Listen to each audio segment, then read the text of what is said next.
تو علم کا مہینہ ہے، انا انزلناہ فی لیلۃ القدر، اور چاروں آسمانی کتابیں رمضان میں اور سارے صحیفے رمضان میں۔ اپنے اللہ کو کیا پسند تھا اس مہینے کا؟ حضرت ابراہیم علیہ السلام پر چھوٹی کتابیں اتری یکم رمضان کو، حضرت موسیٰ علیہ السلام پر تورات اتری 2 رمضان کو، حضرت داؤد علیہ السلام پر زبور اتری 6 رمضان کو، حضرت عیسیٰ علیہ السلام پر انجیل اتری 12 یا 18 رمضان کو، اور اللہ کے نبی پر قرآن اترا فی لیلۃ القدر، لیلۃ القدر میں اترا۔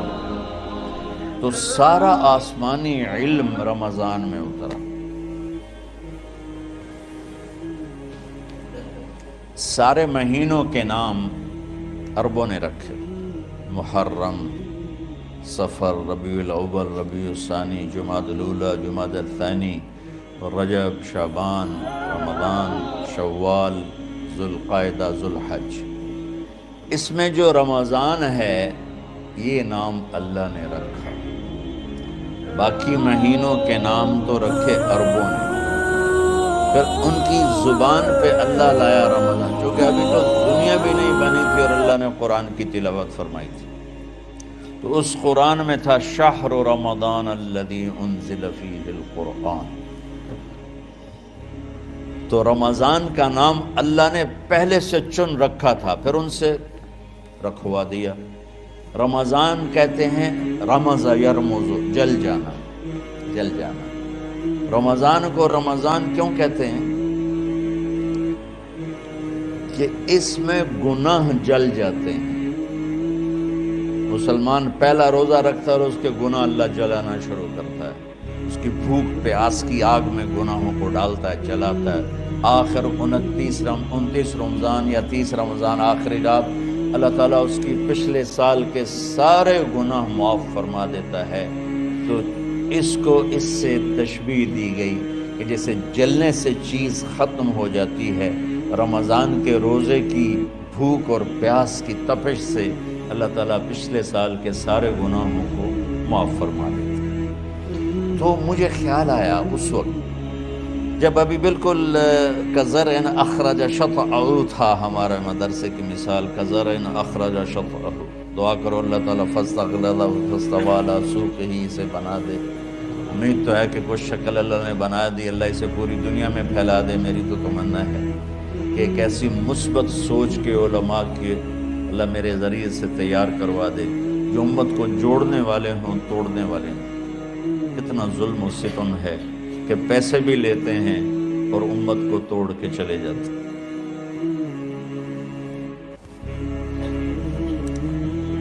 میں نے ایک خطیب سے کہا تم یہ منفی تقریریں کیوں کرتے ہو، تم مثبت کیوں نہیں کرتے؟ تھوڑی چیزیں ہیں بتانے کے لیے لوگوں کو جس پر سارے مسائل، سچ بولو، کون سا مسئلہ کس کے خلاف کہے، محبت کرو، کس مسلک کے خلاف ہے یہ بات، ماں باپ کی خدمت کرو، رزق حلال کماؤ، شراب سے بچو، زنا سے بچو، جوئے سے بچو، سود سے بچو، رشوت سے بچو، جھوٹ سے بچو، ظلم سے بچو، ماں باپ کی نافرمانی سے بچو۔ یہ کتنی باتیں ہیں جو امت کو بتانے کی ضرورت ہے۔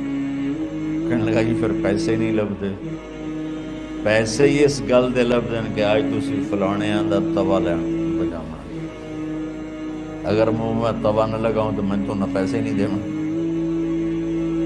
یہ اس وقت سٹیٹس ہے، تو کیا پیغام چاہیے؟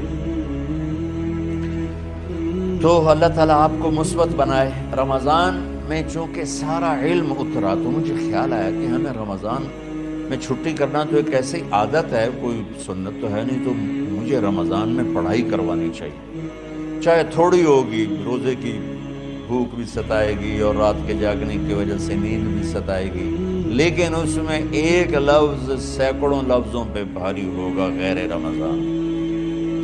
تو میں کراچی گیا اور مفتی تقی صاحب دامت برکاتہم سے سب سے پہلے جا کے مشورہ کیا کہ حضرت میں چاہتا ہوں کہ رمضان میں چھٹی نہ ہو، پڑھائی ہو۔ اس وقت رمضان سردیوں میں تھا، تو وہ بڑے خوش ہوئے، کہنے لگے یہ تو بہت اچھی بات۔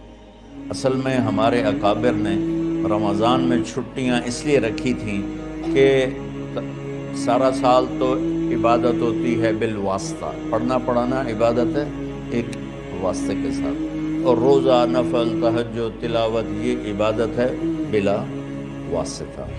تو طلبہ علماء رمضان میں اپنا وقت عبادت میں گزاریں، لیکن اب وہ عبادت تو ہوتی نہیں رمضان میں، تو بہتر ہے آپ پڑھائی شروع کرائیں، بہت اچھا ہوگا۔ وہ تو اتنے بڑے ہاتھی کے پاؤں میں سب کا پاؤں، اتنی بڑی ہستی نے، وہ صرف پاکستان کا سرمایہ نہیں پوری امت کا سرمایہ ہے، تو ان کی اس بول نے نا مجھے ہمت دے دی۔ تو پھر میں نے یہاں آ کر اس وقت یہ پہلی جماعت مولوی عدنان صاحب کی اور مولوی مسعود صاحب اور کچھ انتقال کر کے رحمۃ اللہ علیہ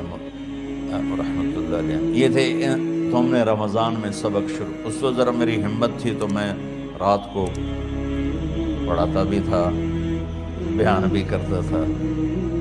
اب تو یہی میں اتنی مشکل سے بول رہا ہوں۔ تو ہم نے رمضان میں شروع کی کہ یہ رحمتوں کا مہینہ، ہر چیز کی برکت کا مہینہ، ہر شے کی اللہ کی طرف سے فراوانی اس میں ہے، علم کی بھی، ہدایت کی بھی، رزق کی بھی۔ غریب سے غریب آدمی بھی سموسے بنا کے بیٹھا ہوتا ہے، پکوڑے بنا کے بیٹھا ہوتا ہے، اور دسترخوان پہ ایک کی بجائے 3 چیزیں پڑی ہوتی ہیں۔ چاہے رمضان کے بعد سب کے پیٹ خراب ہوں، ایک باری تک کھانے دی دبائی پھیر دیتے ہیں، روزے کا مقصد ہی فوت ہو جاتا ہے۔ روزہ تو ہوتا ہے بھوک کے لیے، پر وہ اتنا کھاتے ہیں کہ سحری کا کھانا افطاری تک ہضم نہیں ہوتا، اور افطاری کا کھانا سحری تک ہضم نہیں ہوتا، پر انہیں دونوں کا ہی کھاونا ہے۔ کہتا بھوک نہ لگے، بھوک نہ لگے، وہ بھوک لگنے کے لیے تو روزہ ہے۔ ایک تو یہ جسم کو صاف کرتا ہے، دوسرا غریبوں کی غربت کا احساس پیدا کرتا ہے کہ جو بھوک تو آج برداشت کرتا ہے، غریب روزانہ یہ بھوک برداشت کرتا ہے۔ تو اللہ کے غریبوں کا، غریب بندوں کو کی خدمت کر، ان تک اپنے مال پہنچا، اپنا اللہ نے دیا ہے تو ان کو بھی اس میں شریک کر، قبر میں لے جائے گا۔ تو اللہ تعالیٰ نے میرے دل میں یہ ڈالا، تو ہم نے تعلیم رمضان میں شروع کی۔ قرآن رمضان میں اترا، انجیل رمضان میں اتری، زبور رمضان میں اتری، تورات رمضان میں اتری۔ پھر اللہ نے اس مہینے کا نام خود رکھا، شہر رمضان، شہر رمضان۔ اس میں شب قدر رکھی، اس میں رات کی ایک نماز۔ اچھا، پہلی امتوں پہ روزہ فرض تھا افطاری سے افطاری، افطاری سے افطاری، بہت شدید تھا، 24 گھنٹے کا روزہ۔ بس افطاری کے بعد آنکھ لگ جاتی تو روزہ اگلا شروع ہو جاتا۔ تو ہم پر بھی پہلے ایسے ہی روزہ اترا، افطاری سے افطاری۔ تو ابن سرمہ رضی اللہ تعالی عنہ اونٹ چرانے والے تھے، وہ شام کو لوٹے تو بیوی سے پوچھا کوئی افطاری کا سامان ہے؟ انہوں نے کہا ہے تو نہیں، میں کہیں سے لے آتی ہوں۔ وہ گئیں افطاری کا کوئی سامان لینے، ان کو تھوڑی دیر ہو گئی اور ان کی آنکھ لگ گئی، تھکے ہوئے تھے، سورج ڈوب گیا۔ جب وہ آئیں تو ان کا ہائے سرمہ تو ہلاک ہو گیا۔ کیا ہوا؟ کہا اگلا روزہ شروع ہو گیا کیونکہ تیری آنکھ لگ گئی۔ تو انہوں نے کہا چلو کوئی بات نہیں، لیکن ظہر کے وقت بے ہوش ہو گئے۔ ایک روایت میں آتا ہے نماز پڑھنے آئے اور گر گئے، اور ایک میں آتا ہے گھر میں بے ہوش ہوئے۔ تو جو بھی صورتحال تھی اللہ کے نبی کو پتہ چلا۔ کیا ہوا؟ سرمہ کہا جی وہ افطاری کر نہیں سکے تو روزہ شروع ہو گیا تو بے ہوش ہو گئے۔ تو اللہ کے نبی رنجیدہ ہوئے، تو اللہ تعالیٰ نے قرآن اتار دیا، چلو میرے محبوب ساری رات کھاؤ، حتی یتبین لکم الخیط الابیض من الخیط الاسود من الفجر، کہ میرے محبوب صبح صادق تک آپ کی امت کو اجازت ہے، کھاؤ۔ پہلی امتوں پر افطاری سے افطاری، لیکن ان کی نماز تراویح نہیں تھی، تو ہمیں اللہ تعالیٰ نے دیا سحری تک، پوری رات۔ اچھا، ایک صحابی آئے، یا رسول اللہ میں تو مارا گیا۔ آپ نے کہا کیا ہوا؟ کہا میرا روزہ تھا، میں بیوی کے پاس چلا گیا۔ آپ نے کہا تو پھر تو غلام آزاد کر، کفارہ دے۔ کہا جی میں تو خود غریب آدمی ہوں، غلام کہاں سے آزاد کروں، خریدنا پڑے۔ آپ نے کہا 60 مسکینوں کو کھانا کھلا۔ کہ میں آپ مسکین ہیں، میں کینوں کھانا کھلاؤں؟ آپ نے فرمایا پھر آخری ہے کہ 60 روزے مسلسل رکھنے ہوتے ہیں جو کفارے کے ہوتے ہیں۔ وہ کہنے لگا ایک روزے چاہے کم کیتا ہے، 60 روزے اچ میں کی کروں گا؟ تو آپ نے فرمایا اچھا ٹھیک ہے بیٹھ جا۔ تھوڑی دیر ہوئی تو ایک انصاری صحابی کھجوروں کا ٹوکرا لے کر آیا کہ یا رسول اللہ یہ صدقے کی کھجوریں ہیں، تقسیم فرما دیں۔ تو آپ نے فرمایا بھائی وہ کدھر ہو؟ کہا جی بیٹھا ہوں۔ آپ نے کہا ادھر آ، یہ کھجوریں لے جا اور 60 گھروں میں تقسیم کر دے۔ سبحان اللہ، اللہ نے اس امت کو لاڈ لڈائے ہیں، یہ اللہ کی لاڈلی امت ہے۔ عجیب واقعہ یہ، کہنے لگا یا رسول اللہ، اللہ کی قسم مدینے میں مجھ سے غریب کوئی نہیں، آپ ایسا کرو یہ میرا کفارہ مجھے ہی صدقہ کر دو۔ تو آپ اتنا ہنسے کہ یہ آخری دانت نظر آنے لگے۔ بہت کم ایسا ہوتا تھا فَضَحِكَ حَتَّى بَدَتْ نَوَاجِذُهُ، ایسا ہنسنا آپ کبھی کبھی ہنستے تھے کہ آخری دانت پورا منہ کھل جائے۔ تو آپ اتنا ہنسے کہ آخری دانت تک نظر آنے لگے۔ تو آپ نے کہا اچھا جا لہ جا تیرے واسطے، لیکن یہ صرف تیرے لیے اور کسی کے لیے نہیں ہے۔ تو جب ایسی خیانت ہوئی تو اللہ تعالیٰ نے دوسرا حکم بھی اتار دیا، باشروہن، کہ تمہارے لیے بیوی بھی حلال ہے، کھانا بھی حلال ہے جب تک صبح صادق نہیں ہو جاتی۔ لیکن اللہ نے ہمیں ایک نماز عطا فرما دی جس کو ہم آج صلاۃ التراویح کہتے ہیں۔ میرے نبی کے زمانے میں اسے قیام اللیل کہا جاتا تھا۔ تراویح کا نام کب پڑا اس کا تو مجھے پتہ نہیں، کہیں نہ کہیں لکھا ہوگا، لیکن صحابہ کے دور میں اس نماز کا نام تھا قیام اللیل۔ اس لیے حضرت عائشہ رضی اللہ تعالیٰ عنہ کی روایت ہے جس سے 8 رکعت والے حضرات استدلال کرتے ہیں کہ رمضان اور غیر رمضان میں اس کو امام بخاری نے قیام اللیل کا ہی عنوان دیا ہے۔ آپ نے 11 رکعت سے زیادہ نماز نہیں پڑھی۔ ایک ضعیف روایت میں ہے کہ آپ نے 3 دن پڑھائی نماز، یہ تو صحیح روایت ہے۔ کتنی رکعت پڑھائی؟ تو ایک ضعیف روایت میں ہے کہ 20 رکعت پڑھائی۔ اچھا، ضعیف روایت سے عبادت ثابت نہیں ہو سکتی، حکم شرعی۔ تو جب حضرت عمر رضی اللہ تعالیٰ عنہ نے سب کو، اب میرے نبی کے دور میں 3 دن کے بعد آپ تو آئے نہیں کہ کہیں فرض نہ ہو جائے، تو صحابہ اپنے طور پر قرآن سنتے تھے ٹولیوں میں۔ صدیقی دور میں 2 سال وہ فتنوں میں گزرا، تو اس میں بھی اسی طرح چلا کہ ٹولیوں میں ہوتے تھے۔ حضرت عمر رضی اللہ عنہ کے زمانے میں حکومت مضبوط ہو گئی، طاقتور ہو گئے، تو ابتدائی سالوں میں نہیں، چند سالوں کے بعد اب مسجد میں تشریف لائے تو لوگ اس طرح کوئی 4 ادھر 5 ادھر 10 ادھر 20 ادھر، کہنے لگے ان کو ایک ہی امام پہ جمع کر دیا جائے تو کتنا اچھا ہوگا۔ تو آپ نے سب کو اکٹھا کیا اور ابی بن کعب رضی اللہ تعالیٰ عنہ کو امام بنایا اور سب کو ایک نماز پہ جمع کر کے 20 رکعت کا حکم عطا فرمایا۔ تو حضرت عمر کا یہ عمل اس حدیث کو مضبوط کر دیتا ہے کہ جو کہ میرے نبی نے کہا علیکم بسنتی و سنت الخلفاء الراشدین من بعدی، کہ میری اور میرے خلفاء راشدین کی سنت پر مضبوطی سے عمل کرنا۔ تو حضرت عمر کا جو 20 رکعت طے کرنا ہے، اگر ان کا اپنا اجتہاد ہے تو بھی ہمارے لیے عمل کے لیے کافی ہے، اور اگر ان کو یہ یاد ہے کہ میرے نبی نے 20 پڑھی تھیں تو اور زیادہ اچھی بات ہے۔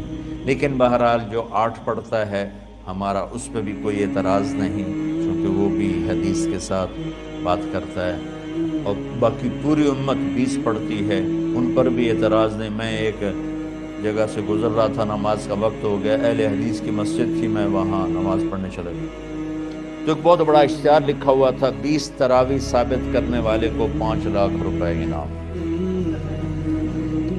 کس قدر بے وقوفی ہے اور کس قدر احمقانہ یہ امت کی باتیں ہیں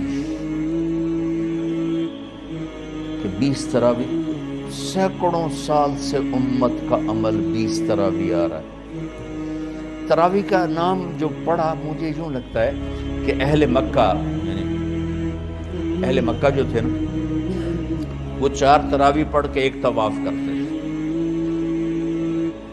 تو وہ آرام کے لیے ہوتا، ترویحہ آرام، تھوڑی دیر کا آرام، تو 4 تراویح کے بعد 1 طواف کرتے تھے، وہ چھوٹا سا طواف 10 منٹ میں ختم ہو جاتا تھا، اور پھر 4 تراویح پڑھتے تھے، پھر طواف کرتے تھے، پھر 4 پڑھتے تھے، پھر طواف کرتے تھے۔ یہ صحابہ کے تھوڑے بعد کے دور کی بات، تو مدینے والوں کو پتہ چلا کہ مکے والے تو یہ کرتے ہیں، وہ کہنے لگے اساں کی کریے، انہوں نے کہا اسی 40 تراویح پڑھا، 40 رکعت، وہ 40 رکعت پڑھتے تھے۔